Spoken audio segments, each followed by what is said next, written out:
Saudara, dapur SPPG di Desa Karanggondang, Karanganyar, Kabupaten Pekalongan berisi relawan yang 70%-nya adalah kaum milenial dan Gen Z.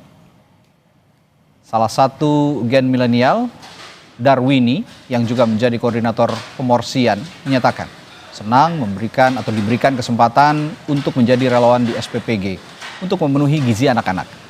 Meskipun berbeda generasi, namun mereka kompak dalam bekerja sama dan memberikan inovasi baru sehingga membuat suasana dapur SPPG di wilayah ini terasa lebih berwarna.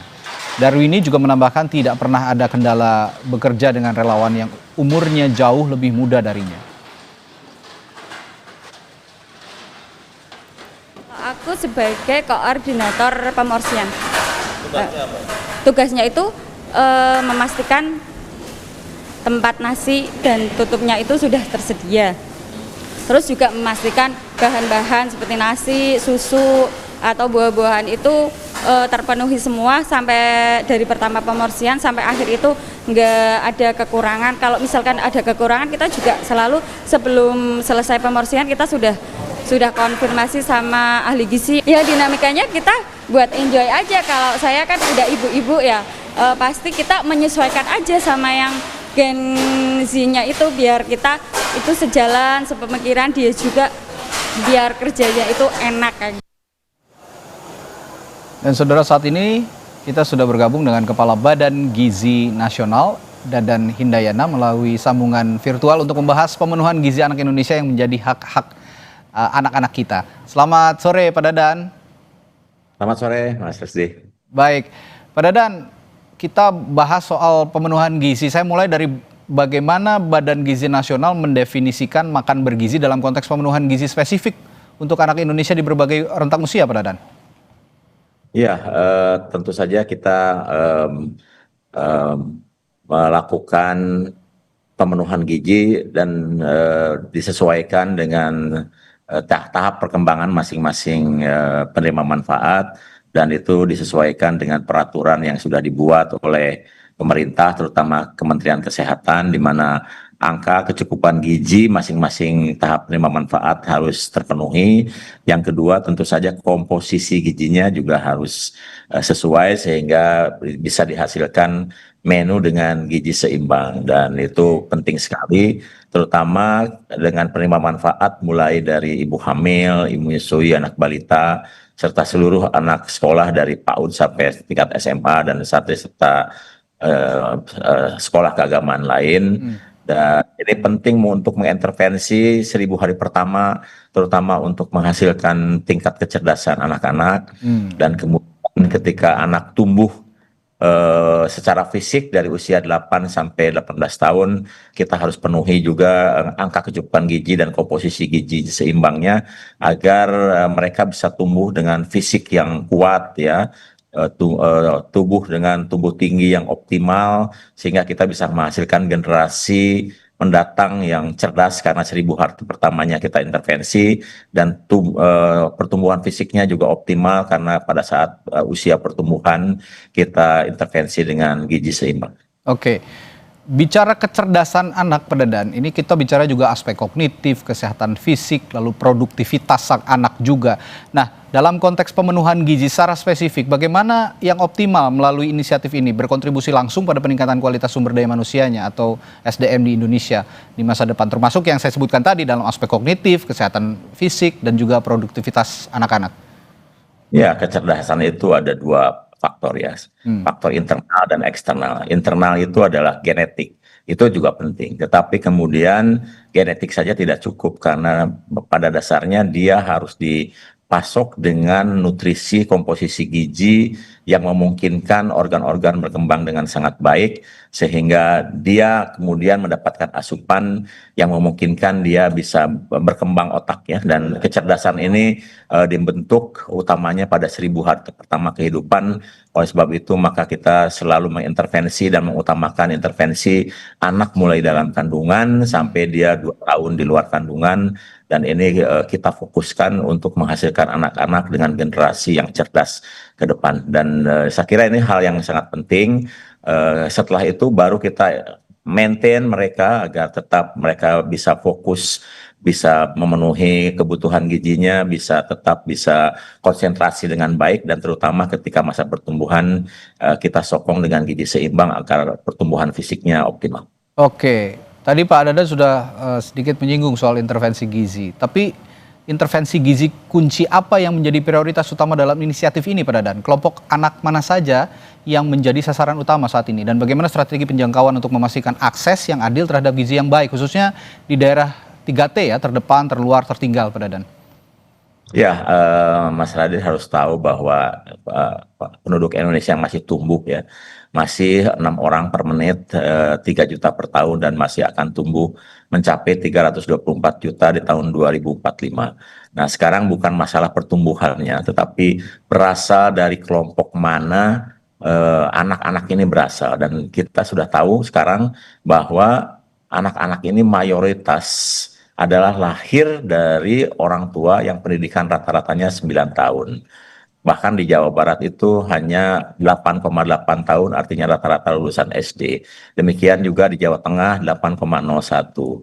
Jawa Timur pun 8,11. Jadi mayoritas anak-anak yang tumbuh di 3 provinsi besar dilahirkan dari masyarakat yang pendidikan orang tuanya hanya lulusan SD. Dan kita tahu bahwa ketika orang tuanya lulusan SD, kesempatan untuk bekerjanya peluangnya kecil ya, mungkin hanya 1 dari 1.000 bisa mendapatkan kesejahteraan yang cukup, sehingga rata-rata pendapatannya 1 juta, 1,5 juta, dengan anak dengan rata-rata 2,75, dan itu tidak akan cukup untuk bisa memenuhi kebutuhan gizi seimbang bagi anak-anaknya. Sehingga oleh sebab itu kita tidak heran 60% dari anak-anak itu tidak punya akses terhadap menu gizi seimbang. Dan kita tahu artinya 60% dari mereka juga jarang minum susu, pada itu penting sekali. Dan oleh sebab itu Pak Presiden mengatakan makan bergizi adalah langkah strategik, karena kita harus intervensi mereka dengan gizi seimbang agar mereka bisa tumbuh cerdas dan fisiknya kuat sehingga tumbuh sehat.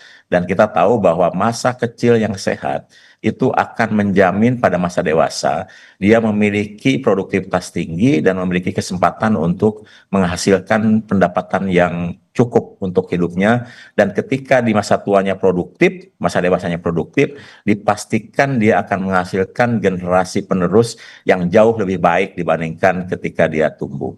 Nah, sebaliknya, anak yang sakit atau kurang tumbuh baik, dia memiliki kesempatan yang kecil untuk produktivitas tinggi, dan itu tentu saja akan menghasilkan generasi juga yang kurang produktif. Jadi makan bergizi ini sebenarnya untuk mengintervensi seluruh anak Indonesia, dan terutama dari kalangan-kalangan yang rata-rata dilahirkan dari orang tua yang hanya pendidikannya rata-rata 9 tahun. Dan Mas Ade harus tahu itu tidak hanya di daerah terpencil, justru anak terbesar yang mengalami stunting dan produktivitas tinggi menghasilkan keturunan itu ada di 3 provinsi besar, yaitu Jawa Barat, Jawa Tengah, Jawa Timur.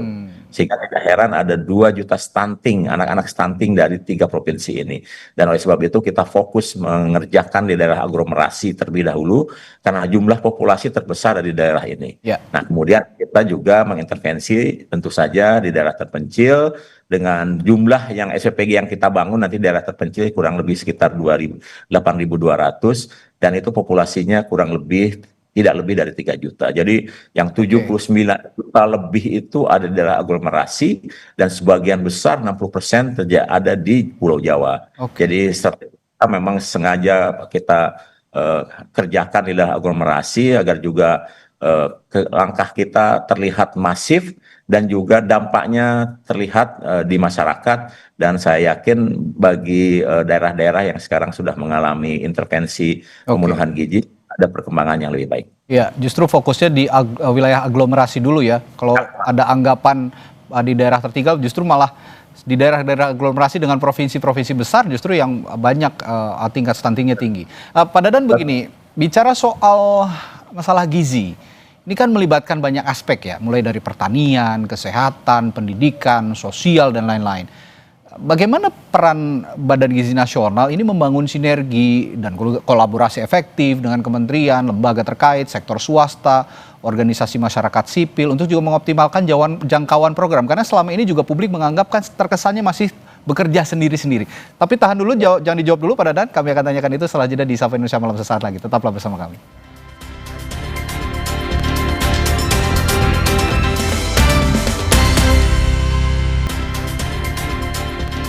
Kita kembali lanjutkan perbincangan kami bersama Kepala Badan Gizi Nasional Dadan Hindayana yang masih membahas soal pemenuhan gizi optimal dalam program makan bergizi gratis. Pak Dadan, tadi saya singgung soal masalah gizi yang melibatkan banyak aspek ya. Ini kan banyak yang terlibat mulai dari sektor aspek pertanian, kesehatan, pendidikan, sosial dan lain-lain. Bagaimana Badan Gizi Nasional ini membangun sinergitas juga antar lini, antar kementerian misalnya lembaga, sektor swasta, organisasi masyarakat sipil untuk juga mengoptimalkan jangkauan program karena selama ini publik sepertinya menganggap ini masih bekerja sendiri-sendiri begitu Pak Dadan. Ya, Badan Gizi dibentuk untuk mengisi kekosongan bagaimana intervensi pemenuhan gizi terhadap seluruh anak Indonesia dilakukan dan seperti yang sudah saya jelaskan tadi, kita melakukan target utama di daerah-daerah aglomerasi dan Badan Gizi mengembangkan intervensi pemenuhan gizi melalui sebuah ekosistem di mana dilakukan melalui satuan pelayanan pemenuhan gizi dan satuan pelayanan pemenuhan gizi akan melayani kurang lebih 3.000 penerima manfaat yang sentralistik dilakukan. Dan setelah dilakukan ternyata memang kita terlihat ada kebutuhan-kebutuhan besar terkait sinergitas dengan berbagai kementerian lain, institusi lain, lembaga lain. Oleh sebab itu maka kemudian juga sudah dikeluarkan Perpres ya yang terbaru, mana ada tim koordinasi dan itu kemudian masing-masing kementerian, lembaga, institusi melakukan tupoksinya masing-masing pada bidangnya masing-masing. Badan Gizi fokus pada intervensi pemenuhan gizi, pelaksanaan, kemudian melakukan intervensi dan pembangunan SPPG seluas-luasnya, dan kemudian pengawasan dilakukan oleh Kementerian Kesehatan, BPOM, kemudian Dinas Kesehatan dan Kementerian Dalam Negeri. Kebutuhan rantai pasok tentu saja ini jadi ranah tupoksinya Kementerian Pertanian untuk makan dan pertanian, sementara untuk perikanan kan menjadi tupoksinya Kementerian Kelautan dan Perikanan. Sementara untuk intervensi terhadap balita ya ibu hamil menyusui kita bekerja sama dengan Kementerian Kependudukan dan Pembinaan Keluarga, kemudian dengan Kementerian Pemberdayaan Perempuan dan Perlindungan Anak. Kita bekerja sama bagaimana agar calon-calon ibu ini bisa kita didik terutama untuk pendidikan sebelum mereka menikah dan punya anak, selain juga kemudian melakukan pemberdayaan secara ekonomi agar mereka bisa berdaya juga di masyarakat. Kemudian dengan Kementerian Koperasi, Kementerian Desa, ini UMKM penting karena rantai pasok secara kelembagaan merupakan tupoksinya kementerian tersebut ya, baik dalam koperasi, BUMDes maupun UMKM, dan tentu saja dengan TNI, Polri, kemudian lembaga masyarakat lagi seperti misalnya organisasi kemasyarakatan seperti Muhammadiyah, NU, Kadin, ABJI dan lain-lain, semuanya sekarang ikut terlibat dalam program makan bergizi ini karena masing-masing memiliki tugas pokok fungsi masing-masing, dan saya kira sinergitas ini harus kita jalin agar program ini bisa berjalan dengan baik seperti untuk bisa memberikan intervensi pemenuhan gizi, maka kita butuh bahan baku. Bahan baku ini 99% adalah produk-produk pertanian. Jadi memang kita harus bekerja sama erat dengan kementerian lain, lembaga lain, dan juga institusi lainnya. Baik, Pak Dadan, begini, dalam perjalanannya program MBG ini kan tidak terhindar dari berbagai kendala dan tantangan, mulai dari dugaan keracunan anak-anak sekolah, lalu juga ada dugaan makanan yang sudah tidak layak santap karena sudah terlalu lama dan basi. Ini kan tantangan-tantangan terbesar yang dihadapi dalam implementasi program di lapangan. Sejauh ini bagaimana Badan Gizi Nasional melakukan evaluasi penyesuaian strategi, misalnya midterm review, untuk memastikan program ini tetap relevan dan juga efektif dan terhindar dari yang saya sebutkan tadi? Ya, alhamdulillah sampai sekarang kita sudah bisa membentuk 17.600 satuan pelayanan pemenuhan gizi di 38 provinsi, di 509 kabupaten dan 7.022 kecamatan. Dan sebagian besar alhamdulillah berjalan sesuai dengan yang diharapkan, meskipun masih ada beberapa hal yang harus kita improve. Dan beberapa kejadian yang puncaknya pada bulan Oktober dan sekarang jauh menurun karena kita sudah banyak belajar di lapangan. Contoh di Yogyakarta itu ya, Kareg atau kepala regional di sana melarang 2 komponen bahan baku untuk digunakan dalam program makan bergizi yang kemudian kita identifikasi itu salah satu penyebab makanan itu cepat basi. Nah, ketika 2 komponen itu yaitu santan dan sambal dihilangkan dari komponen bahan baku, alhamdulillah tidak pernah ada lagi kejadian yang tidak diharapkan. Jadi kemudian kita belajar banyak, kita melakukan continuous improvement, mulai dari penurunan jumlah penerima manfaat, karena awal-awal kita SPPG-nya masih sedikit, agar penerima manfaat lebih cepat, maka kita bolehkan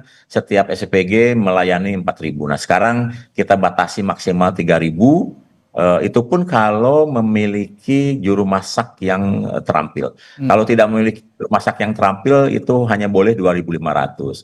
Nah, kemudian kita lengkapi juga dengan beberapa alat uji seperti rapid test ya, seperti yang dilakukan di SPPG Polri, dan dengan demikian kualitas bahan baku dan juga kualitas hasil masakan bisa dideteksi secara cepat. Misalnya di SPPG Polri itu menemukan ada anggur yang mengandung sianida tinggi, dan itu kita menghindarkan dari keracunan akibat bahan baku. Dan itu sekarang rapid test kita wajibkan di setiap SPPG untuk menguji kualitas bahan baku, dan juga hasil masakannya juga harus dites kembali apakah nanti mengandung bahan-bahan yang akan mengganggu kesehatan penerima manfaat. Kemudian aspek higienis kita juga mewajibkan seluruh SPPG sekarang untuk menggunakan alat sterilisasi food tray karena jumlahnya besar, masif, digunakan berulang, dan itu akan lebih baik kalau memiliki alat sterilisasi food tray. Dan yang paling penting juga kualitas air ya. Kualitas air dari daerah ke daerah ini berbeda. Hasil penelitian Kementerian Kesehatan menunjukkan 50% gangguan pencernaan akibat air yang mengandung E. coli. Nah, kemudian kita minta kepada seluruh SPPG kalau masak itu harus menggunakan air yang sudah tersertifikasi, baik itu dalam kemasan maupun alat air isi ulang yang dengan peralatan yang sudah tersertifikasi. Nah, itu langkah-langkah yang kita lakukan, termasuk juga kita secara rutin sekarang melakukan pembinaan, pelatihan untuk para penjamah makanan di Sabtu Minggu agar mereka terupdate secara kualitas. Baik, kalau ada istilah mengatakan nggak ada noda nggak belajar gitu ya Pak Dadan. Jadi kalau memang ada ketidaksempurnaan di awal-awal ya harus disempurnakan, dan sekarang sudah banyak belajar sehingga sekarang program MBG ini lebih komprehensif, lebih juga bisa ditata begitu, pengawasannya juga lebih diperketat.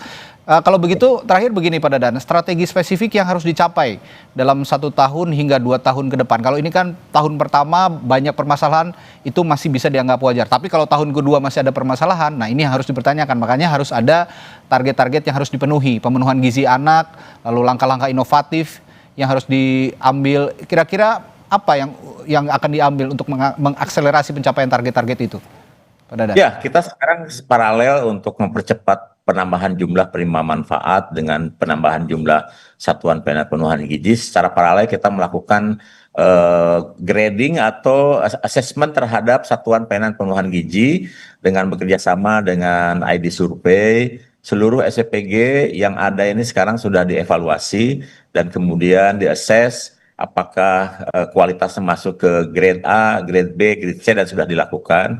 Dan ini saya kira akan mendorong seluruh satuan pelayanan pemenuhan gizi memiliki kualitas infrastruktur dengan layanan optimal. Dan saya yakin dengan adanya grading ini, kualitas layanan termasuk juga kualitas makanan yang akan dihasilkan oleh satuan pelayanan pemenuhan gizi akan semakin baik. Dan alhamdulillah kita sudah melihat hasilnya sekarang di bulan November kejadiannya turun drastis Ya. dan selama bulan Desember ini kejadiannya semakin jarang terdengar, bukan karena tidak diberitakan tapi memang kualitas layanan kita semakin baik, padahal jumlah SPPG meningkat tajam. Sekarang ini jumlah SPPG kita sudah 17.600-an dan sudah berpotensi melayani lebih dari 50 juta, 50,1 juta penerima manfaat di seluruh Indonesia. Dan saya kira tahun depan apalagi akan lebih baik ya, karena kita sudah belajar. Mas Radi harus tahu bahwa belum pernah ada program seperti ini di Indonesia dan kita melakukannya sekarang dengan cepat. Dan kita belajar cepat, kita belajar kejadian-kejadian sehingga continuous improvement selalu kita lakukan. Baik, ini yang perlu dijaga bersama. Program ini harus diakui memang program yang baik terutama untuk anak-anak, sehingga jangan sampai pengawasannya juga kendur, jangan sampai juga pelaksanaannya juga tidak tertata, sehingga kedepannya perwujudan Indonesia emas untuk anak-anak Indonesia bisa segera terwujud. Terima kasih Ketua atau Kepala Badan Gizi Nasional Pak Dadan Hidayat telah berbincang bersama kami di Sapa Indonesia Malam. Sampai jumpa lagi Pak, selamat malam. Mas Hadi, terima kasih. Saudara, kami akhiri Sapa Indonesia Malam. Perbincangan tadi mengakhiri jumpa kita dan kami ingatkan Anda untuk selalu penuhi kebutuhan hidrasi Anda sepanjang hari dengan air mineral yang pasti kesejukannya. Saya Radi Saputro, sampai jumpa.